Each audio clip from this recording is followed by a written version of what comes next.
What is up, everyone? Welcome back to Mogul Talk. Fucking shit. What is up, everyone? Welcome back to Mogul Talk number 4. As you can hear, my voice kind of sounds like shit, but that's okay. It's not going to stop us today. My name is Lachlan Renfro. I'm Roger Nichols, and my voice doesn't sound like shit. Yeah, 1 out of 2 for the day. So, with that being said, I'll also probably be coughing a lot. But, with that being said, let's get started. So why does your voice sound like shit?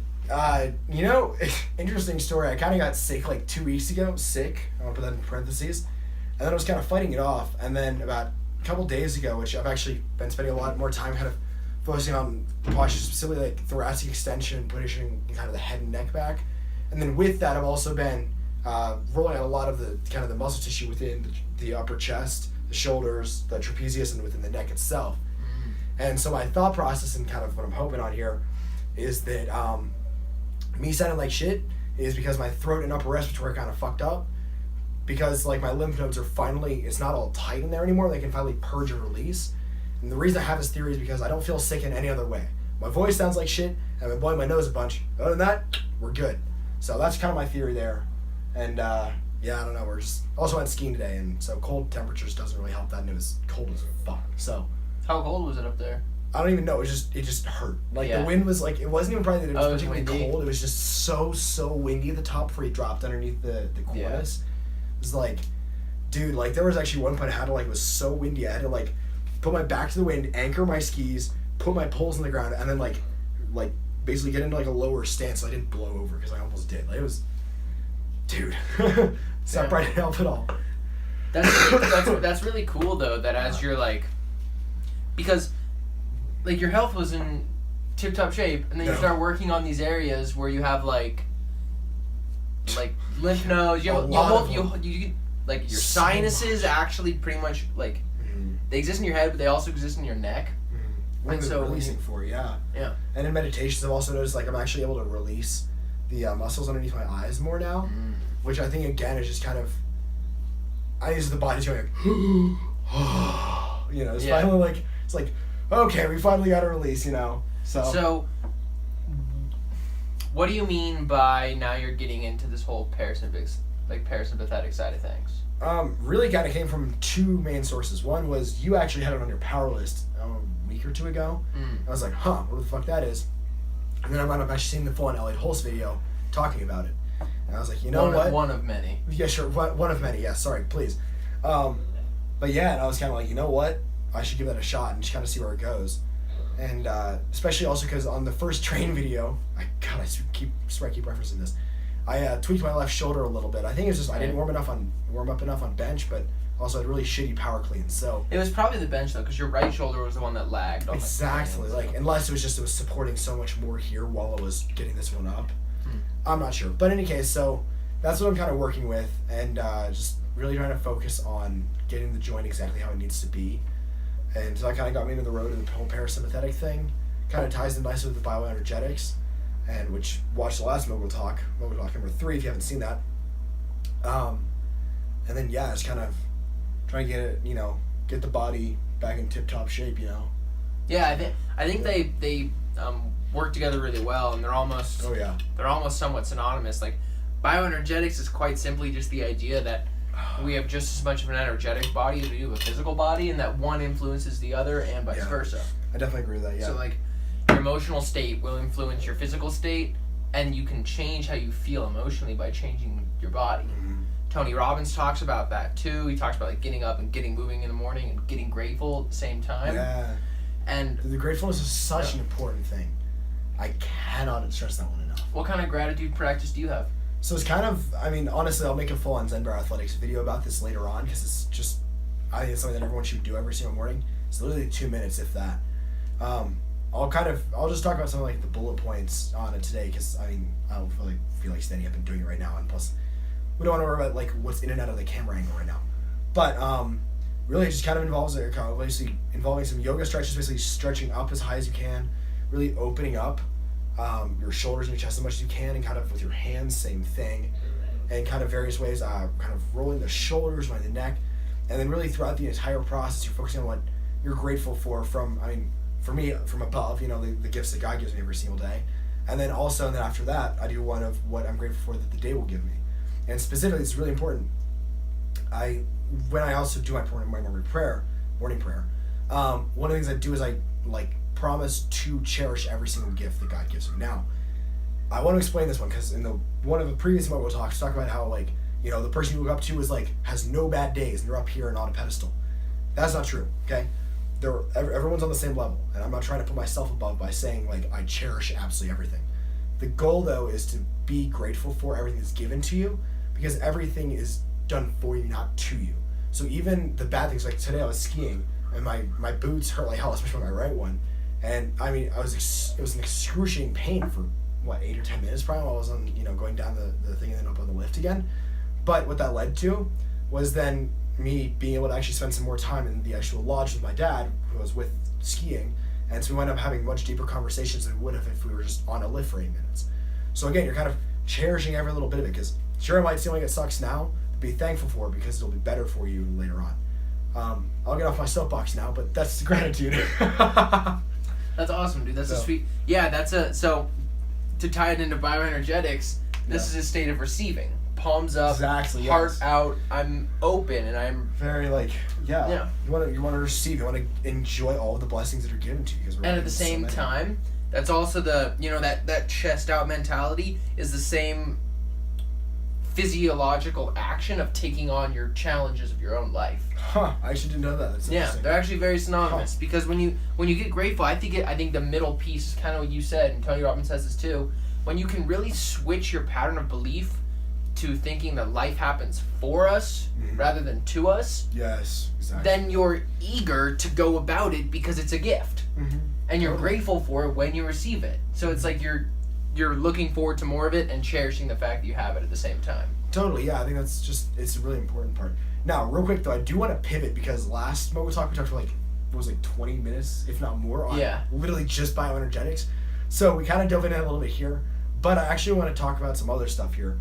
You actually had a really interesting workout today. I have not heard about it at all yet. I do want to. So yeah, sure. Let's talk about that. So I foam rolled. So I took a fuck ton of time for my workout. First of all, nice. Today was one of those days where I was like, I'm just gonna go to the rec for 2.5, and it ended up being almost 3 hours there. Dude, that's nice of you to do that. Yeah. So I foam rolled beforehand, did some stretching, dynamic warm up stuff, and then I went and did box jumps. And yeah. So you can tell he loves living. I really do. It's fun. And shit. So it's fun. Don't worry, dude. That's just the first. There's a lot. So I did a progression of doing something explosive, then doing something strength, then bodybuilding, then. Oh, it's like a hybrid, basically. It was a full-on hybrid day. Dude, that's sick. With foam rolling before and after. Hell yeah. Yeah, that's cool. So the first thing I did was the box jumps. Okay, that's cool. I like that. Yeah. And I just worked up to a max, what I thought I could get, and then I fucking it was It was higher than I thought I could do. I can't remember the exact height, but it was definitely. And the first time I tried it, I didn't get it, and I the second time you do. Yeah. Yeah. And then the third time I did it again, and then I was like, all right, fuck yeah, I got it. And then I went and did a 5x5 of deadlift. Oh wow. Actually, before that I did corrective deadlifting. Then I did the 5x5 of deadlifts. Sure. Then I did corrective rows, more like a 8 to 12 rep range, 3 or 4 sets. So moving into the bodybuilding, and then. After that, I did some really slow tempo, I want to say a 3-2-3 sure lat pull down, and I was really focusing on not doing that thing Elliot Holtz talks about where you pull by hinging your shoulders forward. It's so damn hard to do, honestly. It really is. Once you notice it, it's how the fuck do I not do that? I know, really. You're like, shit, I've been doing this for how many years now? Mm-hmm. Exactly. It's a motor engram pattern that's ingrained in our brains. And so I was really focusing.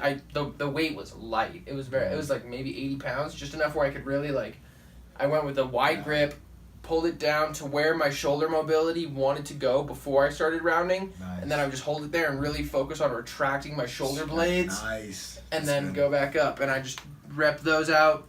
Then after that, I went upstairs and did those cable pull things that I told you about. You're basically in a lunge. The pulley, left foot forward, pulley's in your right hand. And then you pull back as you explode off of that front lunge and land in a back lunge facing the opposite. I gotta do those sometime because those sound cool. It's really awesome. I tried to teach it to a friend that I lifted with, and she just didn't get it. And so it's weird if you don't get it or if you don't understand who Elliot Holtz is. True. But you would like him. It's always funny when you see people try the new exercise because a lot of these things, especially with like that, where it has an athletic spin to it, it's a really difficult thing to get down. And you have to really understand how to move your body in space and how to activate the proper muscles, right? And it's so funny when you see someone do it and they kind of like, they throw off the timing a little bit. So like, maybe they start pulling here before they jump, or vice versa. And then it just seems, instead of this being like harmonious, like you can see the power just fully go. It's like this. Yeah, it's like chunky. I know, it's so funny to watch. You're like, how'd that feel? And of course, it's just a learning experience, right? Oh, like totally, that's how the body works. Is we suck at something until we've done it enough that we get pretty good at it. So true. What's the bro science line? Something lines of like, watching a non-lifter try to lift is like watching a baby whale try to unbeach itself. I've heard that one every time, and it's so true. That's the funniest part. Is just like struggling to kind of, and we were all there, not trying to hate on anyone. But it was so funny to watch, because like flailing on the bench. Oh, I know. Like, dude, I saw some guy the other day. It was awful. Seriously, literally, like he's trying to do a flat bench, and his legs are just literally just kicking the fuck out. It was like, just don't know. Like drop the weight by like 30 fucking pounds at least, and then try it again. Like, well, God. And you're stronger if you actually plant your feet. A freaking base of power to go off, and then activate the core. And but to be honest, that's kind of who I was today, because the last thing I finished with. when I roast everyone who might be watching, and then here's actually roasting my co-host rather than. There you go. Everyone's I guess I'm everyone's enemy now. Yeah. No, don't worry, man. You can never be my enemy. I love you too damn much. Thank and you, so I was doing this movement that I learned. So if you haven't heard of Move You, they're a really cool. I guess they're a brand. I guess they're a company. Do they? I'll call them a brand and a company. They're just follow them on Instagram. Seriously, it's Move. What is it? Move You Official. If you just search Move You, yeah, that's it. And then you're just gonna see a bunch of videos with a really talkative dude with a shirt on, and then a really silent dude with his shirt off, and then he'll make a really dumb joke at the end. And he makes all the movements. And the cool thing is that you just understand the body really well. It's chiropractic specifically, is that's what it's focused on. Kind of. I mean, he is a chiropractor. By trade, yeah. But it's really not. It's really just like how to move your body. So I also follow the shirtless dude. And he posted this thing where he went to the On It Academy, which if you don't know what On It is as well, Joe Rogan and Aubrey Marcus, really mainly Aubrey Marcus, they have their own company together. It's all about like health optimization, from nutrition supplements to exercises. And one of the exercises that this guy learned there, that I did, there were two actually. The first one is you take a PVC pipe or a dowel rod, put it over your head, and you essentially go down into an overhead squat. Wow. Okay. And then once you're in the overhead squat, and the cool thing is that this corrects your form as you do it. Yeah. You pivot one knee in and tap the knee to the ground, and then you pivot back out. Oh my God. Dude, it's so hard. That sounds so. I honestly, I do not think I could do that. Like, just, you know. Dude, I didn't realize. I could not. So I definitely I pride myself on my mobility because of all the freaking yoga I do. True. Dude, I didn't realize how much tension I have in just like this outer part from upper hip to like the lower rib. Yeah, I know, like kind of the glute gets involved in there as well. Dude, it's the hammy. It's so much of this like outer hip flexor. Not hammy, it's so much of the outer hip flexor. I was thinking, because I feel like, interesting. Huh. So I did those, and it was a very humbling experience, but it was really cool because after you do each leg, it's like when you pull it back, your knee comes back further and you're straighter up. It's like it lines up your overhead squat really well. Like I actually feel like I could overhead squat now. and then the second thing I did was, you're basically, if you haven't heard of a 90-90 stretch, have you heard of a 90-90 stretch? I have no idea what that is. You put one leg, okay, so you put, let's say, these are your hips, your head's up here, hips are on the ground right here. One leg out at 90, one leg out at 90. So you have one leg in front of you, one leg to your side. Oh, that one, ow. Mm-hmm. And normally what you would just do in that stretch is you would lean over and get a stretch on the outer glute knee, glute max on your front leg. Don't do that one unless you already have decent flexibility in the glute. Yeah. I do not have decent flexibility in the glute, so to me that would actually probably injure me. So be careful. Yeah, but it is a really good stretch though. And then you also lean back and you get the front outer part of this one. It's a pretty sweet stretch. Elliot Holtz does them a lot. But what I did in this was you go into that 90-90 position, pull your heels in a little bit, take your hands off the ground, bring them to your heart, and you twist one way as much as you can, and your hips. The way he did it, because this guy, I mean, you know, he's like hypermobile and strong in a really cool way. It's actually crazy to watch. You're like, it's like kind of like, it's like he's made of rubber, like literally like a human made of rubber, but he's also strong. But still, like really fucking strong. If you watch him, like, overhead squat or something like that. He can overhead squat like 275 or something. Yeah. And that's just, fuck. That's impressive, actually. Yeah, that's actually really impressive. And anyways, you do this thing where you'd rotate and then you'd extend one arm long behind you, rotate back the other way, extend the arm behind you, then you'd flip your legs. Now you have the 90-90 the other direction. Oh, God. Rotate, extend the arm, rotate, extend the arm. And I just repped through those. And dude, I felt like a baby cow fresh out the womb, first time walking. That's how like awkward I felt doing these movements. I'll bet it looked good as fuck too, because the gym was more busy. Because it's St. Paddy's Day weekend right now, and it's Friday, and I was in the gym, and there was literally an arsenal of like 15 people in front of the mirrors doing core.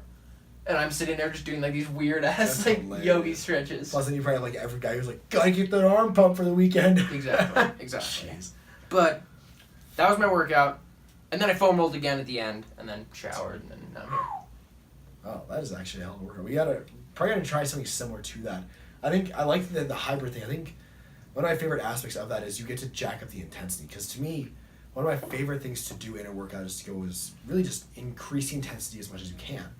If I'm doing a workout, I'm not going intense, or I'm not doing it intensely, I'm not going very hard, I don't really see too much of a particular point in it. Like, it honestly just, you feel like it was like half a workout. It just doesn't feel right. But doing those hybrids, yeah, I definitely gotta. I've actually never done a full-on hybrid workout before. I definitely want to. Well, then the end of this Mogul Talk just became a teaser for our next train video. Seriously, well, so like I'm gonna do something a little different than that, because the corrective deadlifts is a good idea for me to do deadlifts, but I don't want to do corrective rows afterwards, simply because I think that would take too much time. I think it would take a lot of intensity. Yeah, but so box squats is a really good idea, because I'm trying to definitely get that lower body a little bit more functional and strong and mobile and flexible, all of the above. So yeah, cool. Teaser then, I guess. So the one last point I want to make about that workout before we close it is just the whole main point of that workout was structural integrity. Ellie hosts this video about, he has a million videos about it, but I watched this one video earlier this week, and it's what made me want to do this workout. Oh, okay, cool. He just said, the more you can brand the term structural integrity into your brain, the better. Structural integrity, structural integrity, structural integrity. Just think about what that means. It means your structure is integral. I mean, it holds itself completely, and it is by itself wholesome. He talks about an instantaneous axis of rotation of all joints. Yes. So being able to have your shoulder move in any region without it having any sort of limitation. Mm-hmm. Is that possible? Maybe if you're that Move You dude. Is it something worth moving towards? Like, honestly, that's like the platinum standard. Like, that's just... Which kind of gets into that Zen Athletics topic. Perfect moving towards perfect. Yes. But we're out of time. Yes. So this is Mogul Talk 4. It is now done, wrapped up. But I guess basically check out the next Mogul Talk. Is we're gonna be shooting them before spring break. We're gonna be shooting 4 and 5 before spring break. This one's shot. Check out the next one. I think we're good to go on that. Cool. Sweet. Peace. Thank you guys for tuning in. Take care.